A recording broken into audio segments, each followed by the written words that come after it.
આવતીકાલે નેત્રંગ ખાતે ધારાસભ્ય ચૈતર વસાવાના સમર્થનમાં દિલ્હીના મુખ્યમંત્રી અરવિંદ કેજરીવાલ અને પંજાબના મુખ્યમંત્રીની ઉપસ્થિતિમાં વિશાળ રેલીનું આયોજન કરવામાં આવ્યું છે, જે માટે આયોજકો અને પોલીસ વિભાગ સજ્જ બન્યું છે।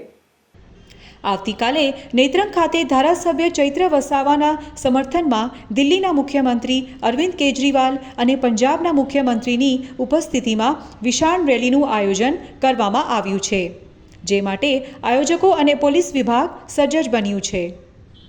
ડેડિયાપાડાના ધારાસભ્ય ચૈતર વસાવા અને વન વિભાગના કર્મચારી વચ્ચે થયેલ માથાકૂટના ઘેરા પ્રત્યાઘાત પડ્યા છે।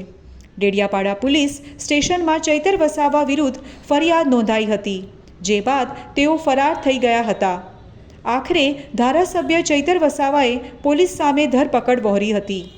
હાલ ચૈતર વસાવાએ જેલમાં છે, પરંતુ ચૈતર વસાવાના સમર્થનમાં આમ આદમી પાર્ટી મેદાનમાં ઉતરી છે। ત્યારે આવતીકાલે રવિવારના રોજ બપોરે નેત્રંગ ખાતે દિલ્હીના મુખ્યમંત્રી અરવિંદ કેજરીવાલ અને પંજાબના મુખ્યમંત્રી ભગવંત માનની ઉપસ્થિતિમાં ચૈતર વસાવાના સમર્થનમાં વિશાળ રેલીનું આયોજન કરવામાં આવ્યું છે, જે રેલીમાં દેશભરમાંથી આમ આદમી પાર્ટીના કાર્યકરો પણ મોટી સંખ્યામાં ઉમટી પડશે।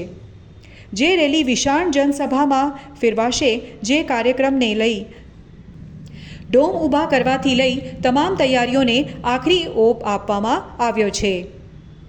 પોલીસ વિભાગ દ્વારા પણ ચુસ્ત બંદોબસ્ત ગોઠવી દેવામાં આવ્યો છે, જેમાં 1 એસપી, 5 ડીવાયએસપી, 20 પીઆઈ તેમજ 33 પીએસઆઈ અને 568 પોલીસ જવાનો, 2014 ગ્રામ રક્ષણ દળના જવાનો મળી કુલ 841 પોલીસ જવાનો ખડપગે રહેશે।